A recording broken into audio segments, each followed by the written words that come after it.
चलिए, 2019 में हुआ क्या? किसने किसको धोखा दिया? आप तो कह रहे हैं कि नड्डा जी ने भी कहा था, प्रधानमंत्री ने भी कहा था, अमित शाह जी ने भी कहा था और उद्धव जी मान चुके थे। तो फिर किसने किसको धोखा दिया? शरद पवार ने दिया, उसके बाद उद्धव ने दिया, उसके बाद अजीत पवार के साथ क्या हुआ? किसने किसको धोखा दिया? देखिए, धोखा तो उद्धव जी ने दिया, क्योंकि हमारी मेजॉरिटी तो आई थी और मेजॉरिटी आने के बाद जिस समय उद्धव जी के ध्यान में आया कि नंबर्स इस प्रकार के हैं कि वो हमारे यहाँ से हटकर दूसरे दो लोगों के साथ चले जाए तो सरकार बन सकती है। ठीक है, 10 सीटें अगर हमारी ज़्यादा होती ना तो उद्धव जी ये नहीं करते, क्योंकि नंबर ऐसा फंस गया था कि उनके ध्यान में आया कि now is a point where he can fulfil his aspiration, और उसी एस्पिरेशन के चलते उन्होंने कांग्रेस से बातचीत, एनसीपी से बातचीत शुरू की। अभी कुल मिलाकर अगर हम देखें तो वाकयात इतना ही हुआ कि आफ्टर 10 डेज, मतलब एक क्लियर मैंडेट मिला है और 10 दिन वो टाल रहे हैं, हमारे फ़ोन भी नहीं ले रहे, हमसे बातचीत भी करने को तैयार नहीं है, तो हमारे ध्यान में आ गया कि he has decided, he has made up his mind, he wants to become a chief minister. तो फिर पॉलिटिक्स में ये होता है कि ऐसे समय आपको रिटेलिएट भी करना पड़ता है। तो एनसीपी की ओर से कुछ लोगों ने हमसे बातचीत की, उन्होंने कहा कि जो 3 दलों की बातचीत चल रही है ना, हमको लगता नहीं ऐसी सरकारें चलेगी, सो हमको लगता है कि बीजेपी ने और हमने साथ में आना चाहिए, तो एक स्ट्रांग गवर्नमेंट, स्टेबल गवर्नमेंट हम महाराष्ट्र में दे पाएंगे। एनसीपी और बीजेपी? हाँ जी। आप बता सकते हैं कौन था? हाँ, नहीं, वो आप पूरा सुन लीजिए तो आपके कई प्रश्न खत्म हो जाएंगे।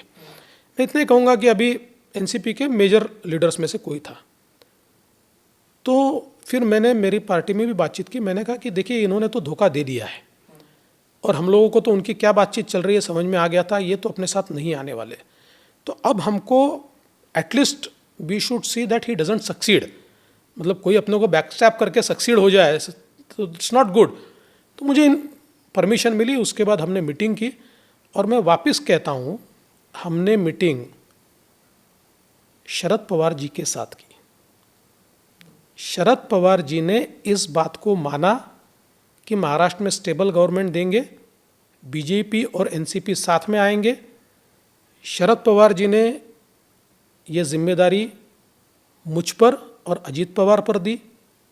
हम लोगों ने कितने मिनिस्टर्स, कौन से पोर्टफोलियोज, कौन से डिस्ट्रिक्ट्स फॉर गार्डियन मिनिस्टर, ये सारी चीज़ें तय की।